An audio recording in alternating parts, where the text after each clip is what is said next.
కలిగినప్పుడు మనం పశ్చాత్తాపపడి ఆయన పాదాల ఎదుట పశ్చాత్తాపడి మనల్ని మనం సరి చేసుకుంటే ఎంతో మేలు.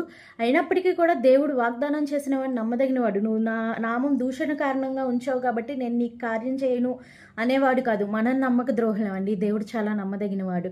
ఎందుకంటే హెబ్రీయులు పత్రిక 11వ అధ్యాయం 11వ వచనం ప్రకారం ఎంతైనను వాగ్దానం చేసిన వాడు ఎంతైనను నమ్మదగినవాడు. ఆయన ఖచ్చితంగా మన కోసం కార్యం చేస్తాడు. అయితే మళ్ళీ ఎహెచ్కేల్ గ్రంథం 32వ అధ్యాయం 36వ అధ్యాయం 32వ వచనం దగ్గరికి వచ్చేసరికి గుర్తుపెట్టుకోండి, ఇది నేను మీ నిమిత్తం చేస్తున్నాను అనుకోకండి, నా పరిశుద్ధ నామం నిమిత్తమే నేను ఈ కార్యం చెయ్యబోదును అని దేవుడు ఇంకొకసారి వాగ్దానం ఇచ్చాడు. నిజమే, మన క్రియలను బట్టి ఆయన వాగ్దానాల్ని నెరవేర్చాలి అంటే ఎప్పటికీ మనం సరి చేసుకోలేని వారం అవుతామేమో. సరి చేసుకున్నప్పటికీ కూడా ఏదో ఒక విషయంలో తొట్టు పడుతూనే ఉంటామండి. ఎందుకంటే మనం నరమాత్రులమై ఉన్నాము.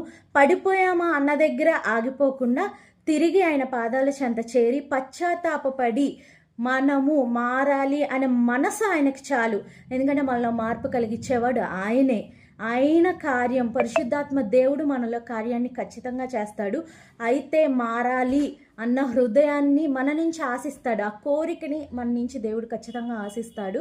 వాగ్దానం చేసిన వాడు నమ్మదగినవాడు. ఆయన పరిశుద్ధ నామానికి దూషణ కలిగినప్పటికీ కూడా మనం పశ్చాత్తాపడి ఆయన పాదాల ఎదుటికి వెళ్ళినప్పుడు ఆ యోబు గ్రంథము 5వ అధ్యాయం 5:8 చెప్పినట్టు ఆయన చేతులే గాయం చేయను, కానీ ఆయన చేతులే స్వస్థపరచును. ఆయన శిక్షను తృణీకరించొద్దు అని చెప్పేసి ఉంటుంది.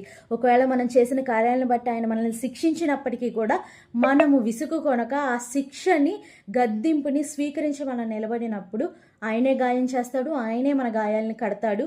మన పక్షాన్న వాగ్దానాల్ని నెరవేర్చేవాడు ఆయనే అండి. Praise the Lord. ఈ వాగ్దానాన్ని ఎత్తిపట్టి ప్రార్థన చేయండి. ఎవ్వరూ పర్ఫెక్ట్ కాదు.